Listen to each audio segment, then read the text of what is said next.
하나님의 사람은 하나님을 늘 인식할 수밖에 없어요. 하나님을 사랑하기 때문에 매사에 하나님을 생각하며 하나님의 뜻을 바라볼 수밖에 없는 그런 마음으로 살고 있습니다. 오늘 하나님께서 우리에게 원하시는 것이 무엇일까? 어떤 예배를 원하실까? 하나님이 우리에게 원하시는 것은 영적 예배예요. 왜 영적 예배입니까? 하나님은 영이시니까. 물과 기름이 하나 될 수 없잖아요. 영과 육이 하나 될 수 없어요. 하나님은 영이시고 우리 육체를 가진 몸인데 인간의 생각과 인간의 그 관점으로 예배드리면 하나님께 올려드릴 수가 없어요.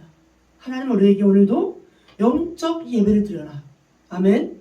아멘. 하나님은 영이시기 때문에 하나님이 받으실 만한 예배는 영적 예배다. 그러려면 하나님의 뜻을 분별할 수 있어야 된다는 겁니다. 그러므로 형제들아, 내가 하나님의 모든 자비하심으로 너희를 권하노니 너희 몸을 하나님이 기뻐하시는 거룩한 산 제물로 드리라. 이삭이 이삭다워 할 수 있었던 것은 모리아 지단에 바쳐졌을 때예요. 그때 이삭의 인생에 가장 빛나는 귀한 시간으로 하나님이 봐주셨어요. 그때 이삭은 아버지를 밀치고 도망갈 수 있는 힘이 있었어요. 청년이었어요. 그러나 아버지를 거부하지 않고 아버지를 거역하지 않고 밀어내지 않고 반항하지 않고 아브라함 아버지의 뜻에 순종하여 산 제물로 드려지게 되었어요. 그때 그 순종을 하나님은 보신 겁니다. 그때부터 이삭의 삶은 하나님이 받으신 삶이 되었어요.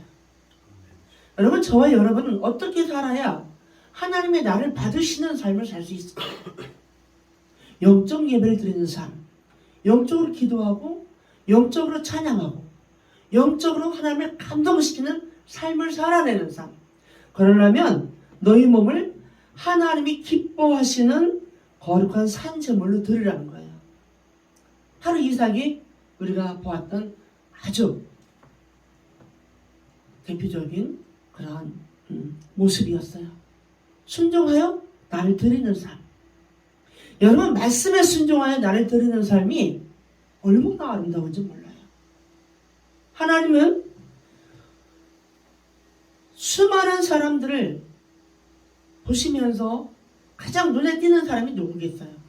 수많은 그리스도인을 보면서 가장 눈에 들어오는 사람이 누구겠어요? 하나님의 뜻에 순종하고 하나님의 말씀에 순종하는 사람이 눈에 들어오게 되어 있어요. 아멘. 우리도 자녀를 키워보지만 여러 자녀 중에서 부모님의 말씀에 순종하고 부모님의 뜻을 잘 헤아려서 부모님의 마음을 시원하게 해드리는 자녀에게 우리가 눈이 가게 되어 있어요.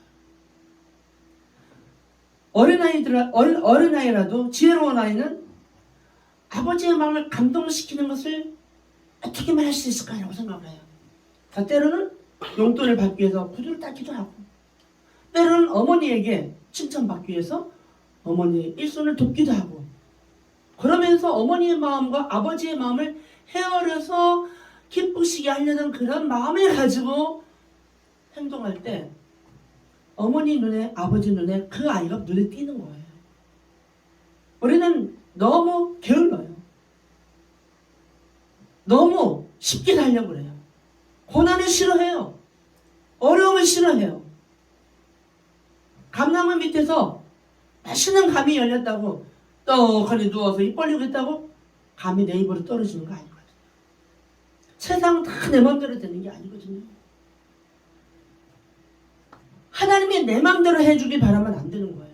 그럼 기도할 때 하여 주시옵소서, 이렇게 하여 주시옵소서 계속 달라고 그래요. 하나님이 내가 어떻게 기도하길 원하실까라는 생각을 안 하는 거예요. 내가 무슨 기도를 들어야 하나님을 감동시킬 수 있을까? 내가 어떻게 기도해야 하나님이 나에게 시선을 주고 나에게 관심을 갖고 나를 사랑하시고 나에게 축복하실 수 있을까? 이 생각을 안 하는 거예요. 뭐든지 그냥 기도만 하면 입만 벌리면 주시옵소서 주시옵소서 맨날 달라고 그래요. 물론 아버지가 사랑하시기 때문에, 아버지는 사랑이시기 때문에 우리가 달라고 하면 주셔요. 주시지만 그냥 젖 먹을 때 얘기죠. 어린 아기가 젖 먹을 때는 엄마가 울기만 해도 줘요. 앵앵거리고 줘. 아이고 배고픈가 보다. 아이고 오줌 쌌구만. 말하지 않아도 다 해줘요. 왜? 아직 말을 안 배웠거든요. 근데 장성한 아이가 됐는데도 맨날 앵앵거리고 징징거리고 달라 그러면 이거 심각한 거예요. 이건 정말 문제 있는 거예요. 근데 하나님은 우리가 맨날 어린아이와 같이 젖 먹는 상태에 있기를 원하지 않으세요. 우리 믿음이 자라길 원하고 우리 영혼이 구원을 이루어가길 원하고 우리 영혼이 성숙하길 원하는 거예요. 그래서 뭐라고? 믿음이 뭐예요? 믿음으로 의인이 되었으면 성화가 필요해요. 그래서 오늘 이 성화, 거룩한 이 반야라 설교에서는 분별이 중요한 거예요. 하나님의 온전하신 뜻이 무엇인가 분별하는 거. 이거 없이 살면 어떻게 아버지를 기쁘시게 할 수 있겠어요? 아버지는, 하나님 아버지는 영이시란 말이에요. 그럼 우리가 일주일 동안 살고 있는데 주일날 교회 오는데 영적으로 맨날 살아가요? 일주일 월화수목금토 영적으로 살 수 있어요? 충만하게? 쉬운 일이 아니거든요. 우리는 하나님 앞에 온전하고 하나님 뜻이 무엇인지 온전히 분별하기 위해서 장성한 자가 되기 위해서 이 영혼의 구원을 이루어가는 그런 과정에서 대단한 하나님 앞에서의 그 애씀이 필요한 거예요. 하나님 중심 보신 하나님이다. 다 아실 거야. 기도 안 해도 돼. 하나님 내 맘 다 아는 분이야. 하나님 전능하신 분인데 뭐 기도할 필요 뭐 있어. 내가 아버지만 하면 다 아시는데. 그건 애기 때 얘기예요. 젖 먹을 때 얘기예요. 그때는 오줌만 싸도 앵앵 울기만 해도 인상 찌푸려도 엄마 다 알아요. 저도 자녀를 키워봤지만 말이 필요 없을 때가 있어요. 표정만 봐도 이 아이가 뭘 했는지 다 엄마는 알게 되어 있어요. 엄마는 지혜를 부어주시거든요. 하나님께서 그렇게 귀한 생명을 주시고 어떻게 지혜를 안 주시겠어요? 그 생명을 맡기는데 그 어미에게 어떻게 지혜를 안 주겠어요? 지혜와 사랑을 부어주시거든요. 미련한 엄마는 내 지혜 갖고 내 실력 갖고 아기를 키우고요. 지혜로운 엄마는 하나님의 지혜와 하나님의 그 은혜를 받아서 자녀를 키워요. 그래서 여러분 자녀 키울 때는 더 기도하셔야 되고 더 믿음이 좋으셔야 되고 더 하나님의 사랑받는 사람으로 살아야 자녀 교육을 잘 할 수 있어요. 저보고 그래요. 어떻게 자녀를 그렇게 잘 키웠냐고. 저는 잘 키운 거 없어요. 기도한 거밖에 없어요. 밤낮으로 기도한 거밖에 없어요.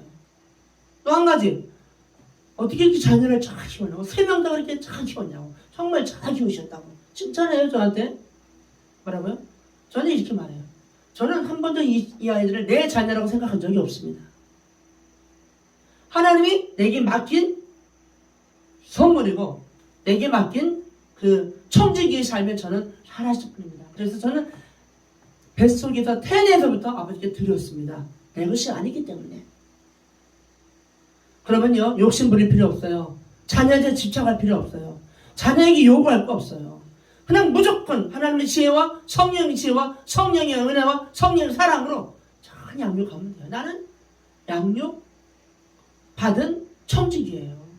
내 새끼가 아니거든요. 내 거가 아니라고요. 어떻게 여러분 부모가 돼갖고 내 새끼를 내 거를 그렇게 주장할 수 있어요? 그는 하나님께 지혜 받는 사람 그렇게 말 못해요.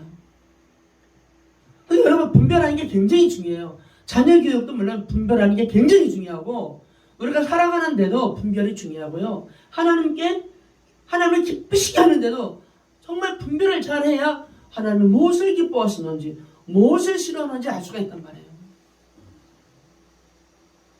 마라톤 선수가 달리기 하는 선수가 목적지 꼬리를 향해서 달리기 시작해야지 거꾸로 가는 사람은 그 아무리 달려도 소용없어요. 1등 못해요. 방향을 잘 잡아야 된단 말입니다. 육체의 소욕으로 갈 것이냐 영의 소욕대로 갈 것이냐. 하나님의 원수가 될 것이냐, 하나님이 기뻐하는 자가 될 것이냐. 방향도 잡지 못하고 인생을 살아가는 사람이 너무나 많아요. 내 몸을 내 거라고 주장하는 한은 하나님께 드릴 수가 없어요.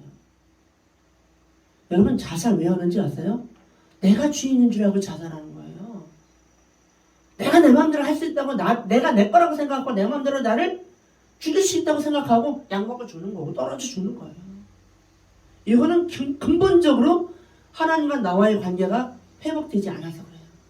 하나님을 만난 사람은 절대로 내 몸을 함부로 할 수 없어요. 뭐 거룩한 사한 제사로, 사한 제물로 들어진 삶을 사는 사람은요, 내 몸을 함부로 할 수가 없어요. 어쨌든 우리는 우리 아플 때 회개해야 돼요. 하나님, 제가 하나님이 주신 내 몸을 잘 관리 못했습니다. 지혜롭게 관리 못하고, 지혜롭게 내 몸에 좋은 거, 내 몸에 싫은 거 잘 분별해서 음식을 먹지 못하고 탐욕으로 먹었습니다. 욕심으로 먹었습니다. 제가 이 배 나온 이유는 바로 이거 욕심 때문입니다. 회개하셔야 돼요. 제가 이렇게 혈압이 높고 머리가 이렇게 어지럽고 이런 거 다 제가 아무거나 먹어서 그렇습니다. 음식을 조절하지 못해서 그렇습니다. 회개할 수 있어야 돼요. 왜? 내 몸은 내 것이 아니니까. 몸도 아버지 거고 우리 영혼도 아버지께로부터 온 거예요. 그러면 하나님의 이 기뻐하시는 것에 대한 초점을 갖지 않고 살아가면 엉망이 될 수밖에 없어요. 돈 많은 사람이 왜 엉망인지 아세요? 돈 많은 사람 가정이 왜 이렇게 형편없는지 아세요? 돈이 신이니까 그래요.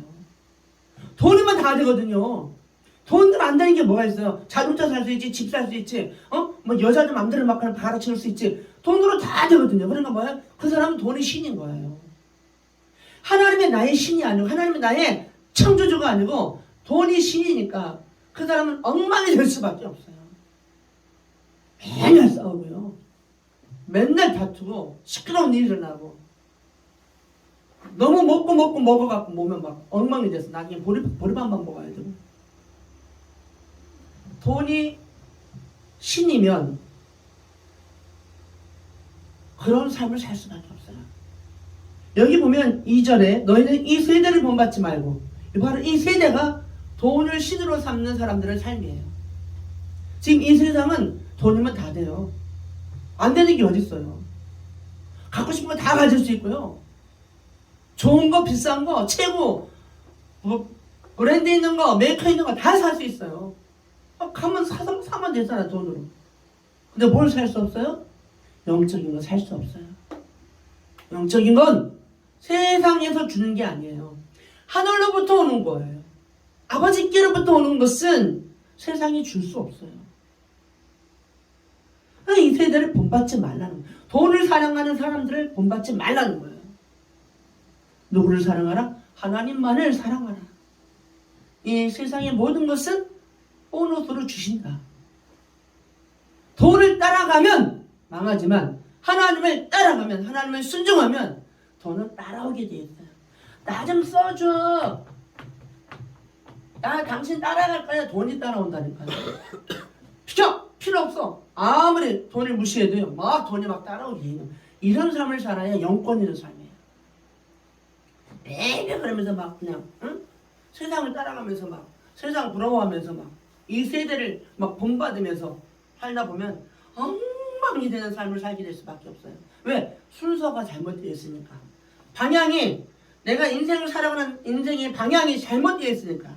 하나님을 향하여, 천국을 향하여 가는 인생이 되었는데 세상을 향하여 가는 인생을 살고 있으니 그 인생이 뭐가 되겠어요? 방향이 잘못됐으니까 나중에 꼴은 지더니 뭐가 되겠어요? 여기는 천국, 여기는 지옥이에요. 아주 확실합니다. 방향을 잘 잡으셔야 돼요. 그래서 마음을 새롭게 하지 않으면 옛사람 갖고 살면요, 맨날 답이 뻔해요. 무너지고 넘어지고 자빠지고 절망하고 실망하고. 새롭게 되지 않으면 어떤 줄 아세요? 사람한테 실망하고, 환경에게 실망하고, 어떤 사건한테 실망하고, 나중에 자기 자신에게 실망해요. 그래서 뭐가 걸려? 우울해져. 살고 싶지 않아. 왜 사는지 몰라. 우울증에 걸리고, 나중에 이상한 병에 걸리고, 나중에 뭐 엉망이 되는 삶을 살고 있어요. 뭘 바라보니까? 세대를 본받고 세대를 바라보면 세상을 바라보면 하나님 놓쳐버려요. 우리 그리스도인들도요. 예수 믿고 그리스도가 내 안에 계신 사람들 시선을 똑바로 하지 않으면 하나님 놓쳐요. 성령님 놓친다고요. 세대 본받지 않는 게 정말 지혜로운 거예요. 근데 이거 은혜로 가능해요. 여러분 기도하셔야 돼요. 하나님 이 세대를 본받지 않는 믿음 주시옵소서. 하나님 이 세대를 뛰어넘는 큰 믿음을 주시옵소서. 시야를 열어 주시옵소서. 여러분 이걸 기도하셔야 돼요. 그리고 내 마음이 새로워지게 해주시옵소서. 기도를 해도 말씀을 따라 기도하시면 참 좋습니다. 그냥 내가 막 생각나는 대로 주여 믿습니다. 아버지께서 이렇게 하여 주시옵소서. 아버지 오늘도 막 하는 것도 중요하지만 말씀을 보면 하나님 오늘 로마서 12장 1절에 너희 몸을 하나님이 기뻐하시는 거룩한 산 제물로 바치라고 했는데 하나님 저는 그 삶을 살지 못합니다. 내 몸을 하나님이 기뻐하는 거룩한 산 제물로 드릴 수 있게 해주세요. 이렇게 기도하세요. 말씀에 의하여 기도하십시오.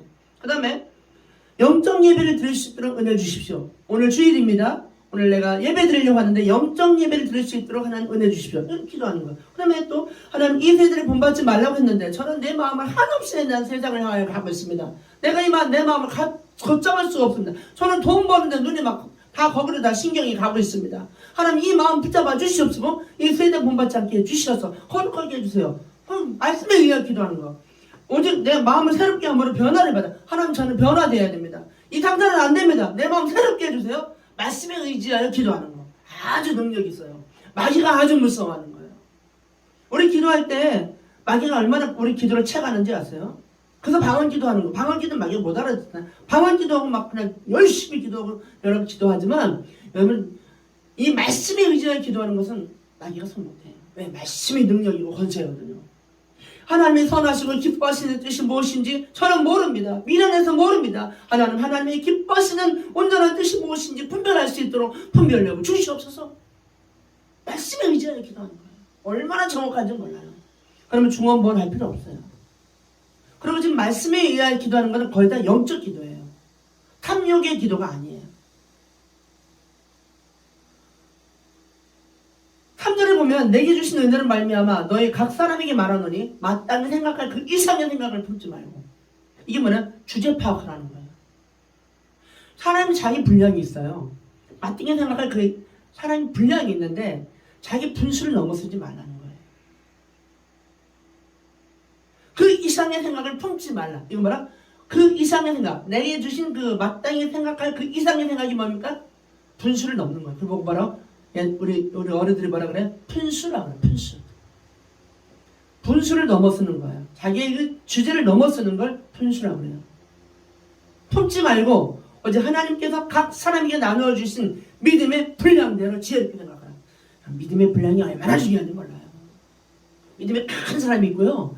믿음에 많은 사람도 있고요. 믿음에 손톱 많은 사람도 있어요.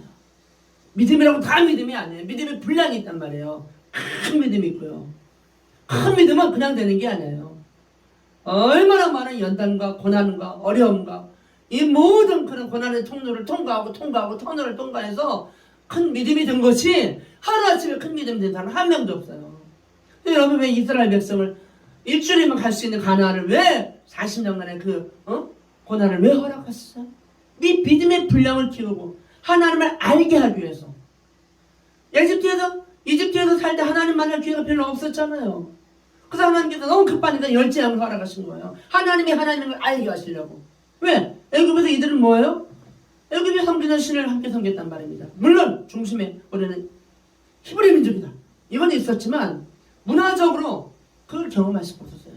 그럼 마음껏 하나님을 섬길 수 있는 상황이 아니기 때문에 노예 생활이기 때문에 하나님이 급하니까 10가지 재앙을 허락하시면서 내가 하나님이다. 나는 이런 하나님이다. 나는 이런 능력이 하나님이다. 내가 참 여호와 하나님이다. 이걸 계속 보여주신 거예요. 하나님을 그렇게 자랑하려고 그런 거 아니고 애국 사람 무슨 저주하려고 그런 거 아니고 하나님을 드러내기 위해서 하나님을 드러내기 위해서 저 애국 사람들 저 마술사 저들 다 가짜라는 거지. 그거 알려주고 싶은 거예요. 이스라엘 백성들이 왜 이제 막 떠나야 되잖아요. 이집트를 떠나야 출국을 해야 되는데 탈출을 해야 되는데 아무런 것도 없는 거, 방향도 없고 아무것도 없는 거예요. 하나님을 알지도 못하는 거예요. 어떻게 역사하실지 모르는 거예요.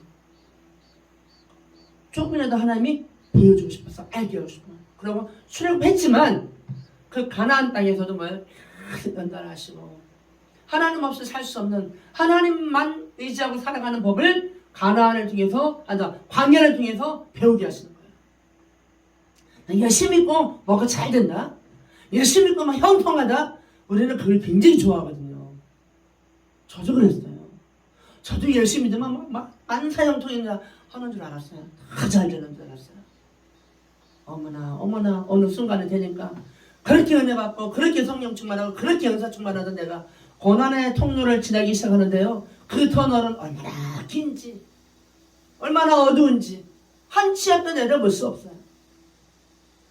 어디가 길이냐 할 만큼 답답할 때도 많고 앞도 안 보이고 이게 맞는가 틀린가 막 내가 지금 똑바로 가고 있는지 방향도 모를 때가 많았어요.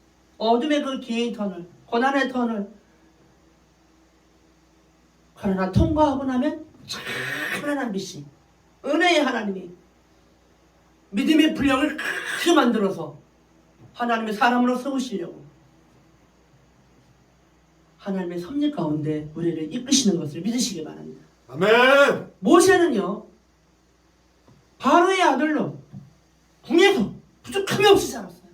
얼마나 화려하고 얼마나 능력이 있고 얼마나 학술이 높고 무예 뛰어나고 뭐 하나 부족함이 없어요. 인물도 너무 잘생겼어. 오죽하면 바로 왕이 자기 아들보다 이 모세를 후계자로 삼고 싶을 만큼 모세를 정말로 잘 컸어요. 그런데 하나님께서는 환경을 만들어서 어떤 사건을 허락하셔서 애굽을 떠날 수밖에 없는 상황으로 만드셔서 미디안으로 도망가게 만드는. 그래서 거기서 뭐예요? 완전히 빈손으로 그 화려함 다 없어지고 그 대단한 왕자의 자리 없어지고 그 멋있는 외모 다 사라지고 목동의 모습으로 초라하게 가서 미디안에서 양치기를 40년을 허락하십니다. 그게 뭐예요? 긴 어둠의 터널. 왜? 믿음의 분량을 키우기 위해서.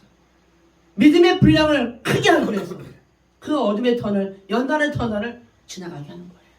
거기서 모세는 많은 걸 배웁니다. 물론 가정도 갖고 자녀도 갖지만은 양을 치면서 이 목자의 심정, 하나님의 심정을 더 배우고 겸손과 또 여러 가지 하나님께서 지도자가 될 수 있는 이스라엘 민족을 도와낼 수 있는 지도자로서의 모든 역량을 거기서 다 하나님께서 가르치고 훈련시키고 지도하시고 준비시키는 거예요. 때가 되니까 가라! 바로에게 가라! 하나님 명령하시고 만나주시고 명령하시고 가게 하시고 그래서 출애굽을 이끄는 민족의 지도자를 모세가 쓰임받는 거예요. 그냥 하루아침에 모세가 되는 거 아니에요. 요셉? 부잣집에서 야곱의 그 사랑을 다 받고 형제 중에서 최고로 사랑받고 자세공만 입으면 자세공 입고 잘 그냥 살지 않았습니까? 얼마나 사랑받고 살았습니까? 어느 날 갑자기 구덩이에 빠지고 버림받고 팔려가고 온갖 고난은 다 나중에 노예가 되어서 막 노예살이하고 상상도 못한 삶을 사는 거예요. 자기는 정말 사랑만 받았는데 자기 정말 존귀 높임만 받았는데 최고로 인정받고 아주 그냥 아낌 받았는데 어느 날 나는 노예가 되어 있는 거예요. 생각을 해보세요. 이거 인생 살아야 돼요 말아야 돼요. 그러나 중요한 것은 요셉은 속에 믿음이 있었기 때문에 믿음이 산 믿음이었기 때문에 요셉이 하는 것마다 하나님께서 보조해 주시는 거예요. 그러니까 보디발 집이 복을 받고 감옥이 복을 받고 만나는 사람이 복을 받고 여러분 우리 믿음이 고난이 중요한 게 아니라 고난이 무서운 게 아니라 우리 믿음이 산 믿음인가가 중요한 거예요. 우리 믿음이 생명 있는 믿음이냐가 중요한 거예요. 그러니까 요셉이 가는 데마다 변화시키잖아요. 환경을 변화시키잖아요. 나중에 애굽의 총리로 세우기 위한 모든 하나님의 그 여정 과정이었음을 나중에 우리 다 알게 되잖아요. 우리 인생도 똑같아요. 아브라함의 일생이나 모세의 일생이나 또 요셉의 일생이나 요셉이 그 멀리까지 가고 싶었겠어요. 아버지 집에서 얼마나 평생을 행복하게 살고 싶었을 텐데 그런 버림받는 모든 그런 팔리고 이런 모든 상황 속에서 어떻게 애굽의 그 노예 사례가 될 줄 누가 알았겠어요.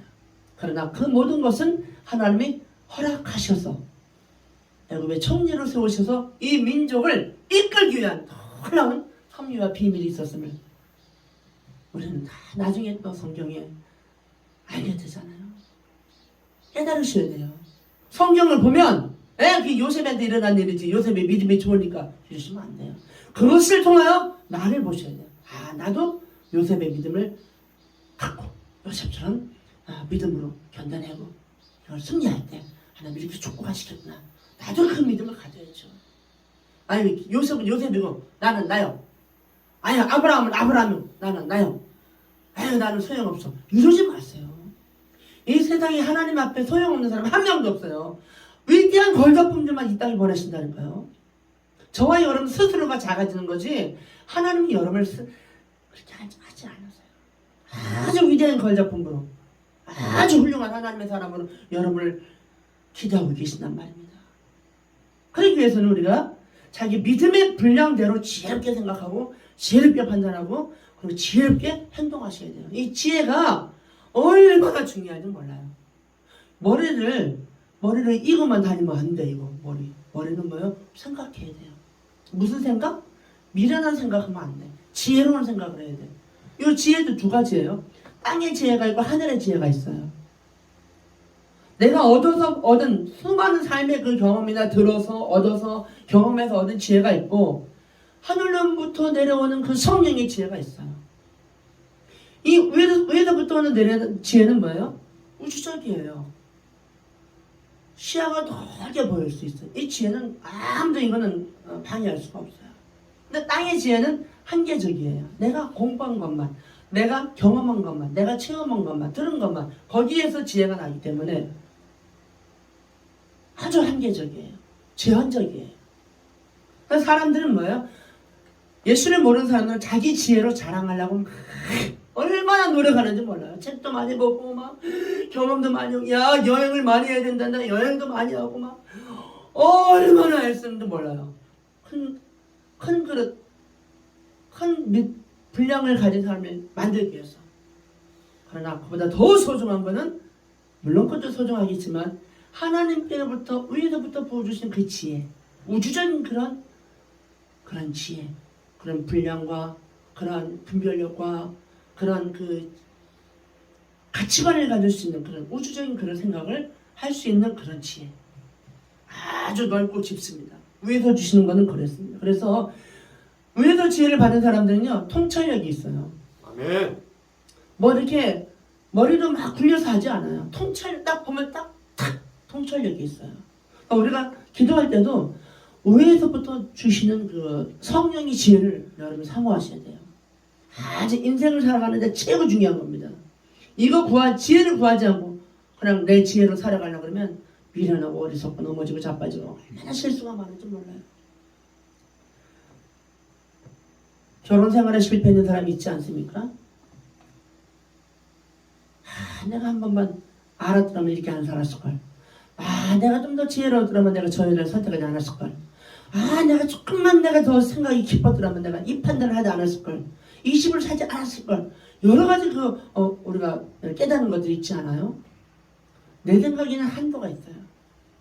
항상 하나님의 은혜로, 하나님 지혜로 믿음의 분량대로 생각하고 믿음의 분량대로 분별하는 거 매우 중요합니다. 큰 믿음, 그리고 큰 하나님의 사랑. 하나님 지금 마지막 때에 믿음의 분량이 큰 사람을 찾고 있어요. 맨날 요리 손톱만한 믿음으로 앵앵앵앵 거리고 달려고 하고 뭐 요리 하면 시험 되고 저리 하면 시험 되고 저리 하면 자빠지고 요리 이렇게 얄쌍한 믿음은 지금 안 돼요. 지금 다 넘어져요. 주일날 내가 가고 싶으면 가고 안 가고 싶으면 안 가고 내 마음대로 하는 믿음이 있잖아요. 주일 예배도 내 맘대로 하고 기분 좋으면 가고 기분 나쁘면 안 가고 날씨 좋으면 교회 가고 날씨 안 좋으면 안 가고 온갖 합리화를 다 붙여가면서 안 가도 되는 모든 명분을 다 붙여가면서 안 가요. 하나님은 다 하시는 거예요. 하나님은 다 하시는 거예요. 주의 성수는 성도의 근본이에요. 근본. 우리가 이렇게 하나님 앞에 정말 지혜자로서 살아가는 이 모습이 얼마나 아름다운지 몰라요. 9절에 보면 사랑에는 거짓이 없어요. 악을 미워하고 선에 속하라. 악이 뭐예요? 선이 뭐예요? 성경이 말하는 선과 악은 분명한 선이 있어요. 선은 하나님 기뻐하는 거예요. 악은 하나님 싫어하는 거예요. 선과 악을 분별할 수 있어야 돼요. 뭐에 속하라? 선에 속하라. 하나님이 기뻐하는 것을 생각할 수 있는 그런 지혜, 그런 분별력이 필요한 거죠. 그다음 10절에 형제를 사랑하여 서로 우애하고 존경하기를 서로 먼저 하며. 우리 믿음 안에서 형제자매라고 하잖아요. 형제자매. 공동체의 모든 그런 관계성. 서로 우애하고 서로 존경하고 서로 먼저 사랑하고. 그 다음에 11절에 부지런하게 게으르지 말고 열심을 품고 주를 섬기라. 여러분, 주를 섬기는 것도 게을릴 수 있어요. 얼마나 게을르기 쉬운데요. 주님을 섬기는 거 열심을 품고 부지런하게 주를 섬기고 주님을 사랑하고. 주님을 섬기는데 사랑이 빠지면 가짜죠. 섬김에는 사랑이 반드시 기본으로 들어가야 돼요. 사랑이 없는 섬김은 가짜예요. 자기를 자랑하기 위해서 정치 막 한참 선거 운동하고 그럴 때는 어떻게 해요? 그냥 고아원도 가서 막 설거지하는 것도 막 사진 찍어 보내고 막 요양원에 가갖고 할머니들 막 이렇게 만져주는 거 사진 찍어 보내고 막 그러잖아. 다 쇼예요. 사랑이 없는 섬김은 다 가짜예요. 정치 하나라도 표를 더 얻으려고. 목적 있는 섬김은 가짜예요. 아주 순수하고 사랑하고. 그럼 내 마음에서 우러나와서 아깝지가 않고 나눠줄 수 있는 그 마음. 그게 진심이에요. 그게 정직한 거예요. 그런 사람이 정말 주님 섬기는 자세가 된 거예요. 섬기는 척 할 수 있어요. 때로는요, 고아원에서 고아원 학생들과 놀아주면서 또 많이 음식을 가져가서 나누면서 굉장히 아름다워 보이잖아요. 그것도 가짜일 수 있어요. 자기를 드러내기 위해서. 내가 이렇게 착하고, 내가 이렇게 선하고, 내가 이렇게 정말 좋은 일을 하고 있다는 것을 자부심을 갖기 위해서 자기 만족이 하는 사람도 있다니까요. 함정에 빠지면 안 돼요. 진심으로 정직하게 그들을 사랑하고 그들을 아끼고 그런 마음에서 선을 행하고 섬김이 이루어져야 진정한 섬김이고 사람들을 살리는 섬김이 되고 사람들을 감동시키는 섬김이 될 수 있는 겁니다. 예배도 마찬가지예요. 주일이니까 교회 간다? 아니에요. 하나님을 사랑하기 때문에 교회 가야 돼요. 아유, 예배 시간에 어떻게 헌금 안 할 수 없지, 헌금해야지. 아니요. 하나님을 사랑하기 때문에 헌금을 해야 사랑이 들어있는 그 섬김이 진짜 하나님이 감동시키는 섬김이에요.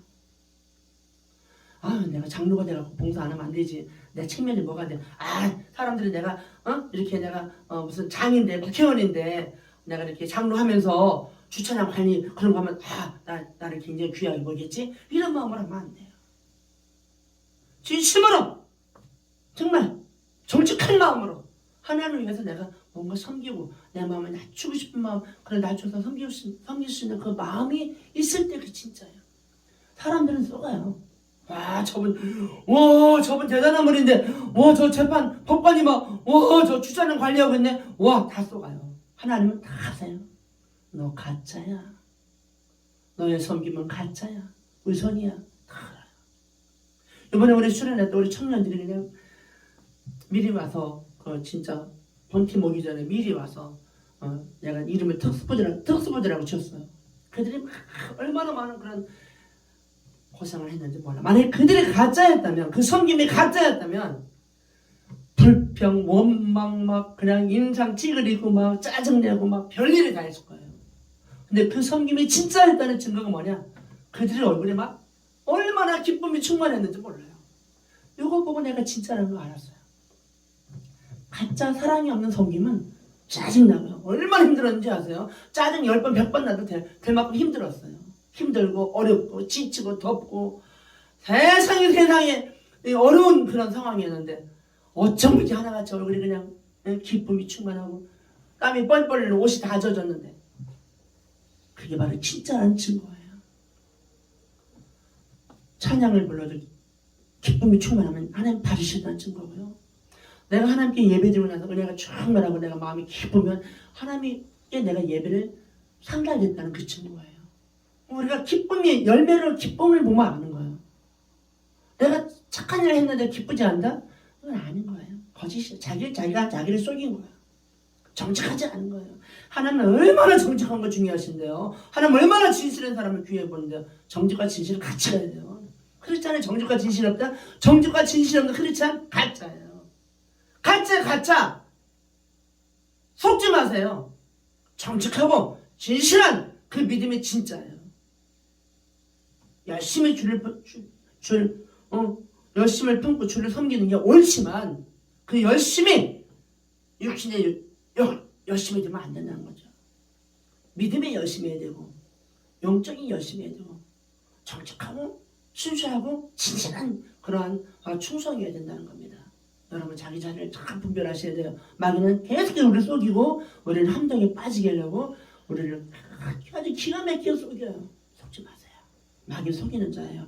우리를 속지 말아야 돼요. 그래서 분별력이 필요하고 그래서 기도가 필요하고 그래서 지혜가 필요한 거예요. 악한 영과 분별할 수 있어야 돼요. 누가 우리를 도와주러 왔는데 할렐렐레 하고 도움을 받으면 안 돼요. 악한 영이냐 더러운 영이가 분별해서 쫓아내야 돼요. 쫓아내야 돼요. 여러분 우리가 이 소망 중에 즐거워하며 12절에 소망 중에 즐거워하며 환난 중에 참으며 기도에 항상 힘쓰며 성도들의 쓸 것을 공급하며 손대접 하기를 힘쓰라. 성도들의 쓸 것을 공급하며 손대접 하는 거 이거 기도하지 않는 사람 실수하기 쉬워요. 나를 드러내려고 얼마나 그런 과시욕이 많은지 몰라. 인간은 인정받고 싶고요 과시욕이 많아요. 그러나 기도하며 하는 것들은 하나님께서 봐주시고 멸관으로 상급으로 하나님 다 기억하시는 그런 섬김이 될 수 있어요. 소망 중에 기뻐하고 즐거워하고 환난 중에 환난이 와도 어떻게 환난이 안 와요? 올 수 있어요. 환난 중에 참고 견디고 하나님을 믿어드리고 그리고 기도에 항상 힘쓰는 거예요. 좋은 일이 와도 감사, 내 마음에 들지 않고 힘든 일이 와도 감사, 좋은 일이 오면 웃으며 감사, 어려운 일이 오면 울면서 감사.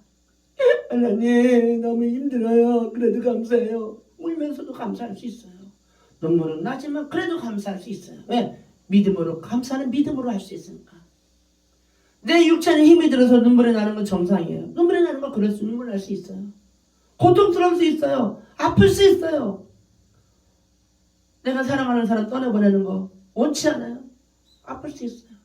내가 원치 않은 거 떠나야 되는 경우 또 여러 가지 원치 않은 일들이 당할 때 여러분 아플 수 있어요. 울 수 있어요. 그러나 울면서도 하나님의 은혜를 사모하며 하나님께서 소원으로 바꿔주실 걸 믿고 눈물 흘리면서도 아버지 그래도 감사해요. 그래도 감사해요. 울면서 감사할 수 있어요. 믿음으로 할 수 있는 거거든요. 하나님 그때 하나님 마음 찢어져요. 그게 하나님 감동시키는 저를 있지 않으세요? 저게 저렇게 아픈데 저렇게 가슴이 아픈데 저렇게 마음이 찢어지게 아픈데 그래도 믿음으로 하나님께 감사하는구나. 하나님 마음 찢어져요. 얼마나 자녀를 바라보며 하나님이 얼마나 마음이 아프시겠어요. 응? 안타깝고 그리고 뭐 손으로 갚아주지 않을 수가 없는 거예요. 그러니까 여러분 좋을 때만 감사하지 말고 아플 때 힘들 때 내 마음대로 안 될 때 더 감사하세요. 하나님을 두 배로 감동을 시킬 수 있는 저를 찬스예요. 여러분 지혜로운 사람은 위기를 뭐로 만든다? 축복의 기회로 만든다. 아멘. 항상 믿음의 사람은 위기, 절망, 고통 이 상황 속에서도 축복의 기회로 만들어낼 수 있는 게 바로 믿음의 사람이 걸어가는 길입니다. 그래서 저와 여러분이 18절에 할 수 있거든 모든 사람으로 더불어 화목하라.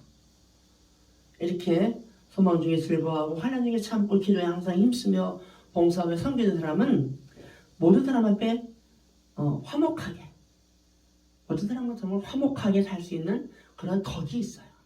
사랑의 덕, 그런 인격이 된단 말입니다. 우리는 어떤 한 사건만 잘하면 안 돼요. 하나님을 기쁘시게 하는 인격으로 변화되어야 돼요. 인간이 변해야 되고 인품이 변해야 되고 인격이 그런 인격으로 되어야 돼요. 사람 자체가 예수님을 닮은 사람이 되어야 돼요. 예수님의 냄새가 나야 되고 그리스도의 향기가 나야 돼요. 사람 자체가. 근데 예수님 품 안에 있는데 우거지상하고 있으면 조금 문제 있는 거죠. 주님과 함께 사랑하는 사람은 항상 얼굴 환해야 돼요. 환하고 향기 나야 되고 빛 나야 되고 은혜가 그 얼굴에 나타나야 돼요. 왜? 얼굴은 뭐예요? 속 영혼이 드러나거든요.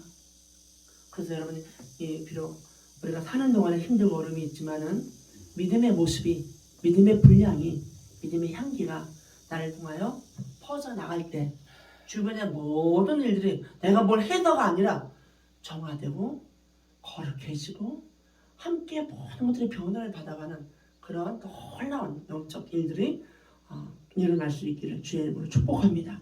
그런 사람이 되시길 주의 이름으로 축복합니다. 기도하겠습니다. 아버지 하나님, 우리는 하나님의 사람들입니다. 어떻게 살아야 될지, 어떻게 행동해야 될지 정말 하나님께 기도하며 때로는 넘어지고 때로는 절망하며 힘들 때도 있지만 우리에게는 산 믿음이 있기에 오늘도 일어나고 내일도 일어나고 계속 일어날 것을 믿습니다. 아버지 하나님, 정말 하나님께서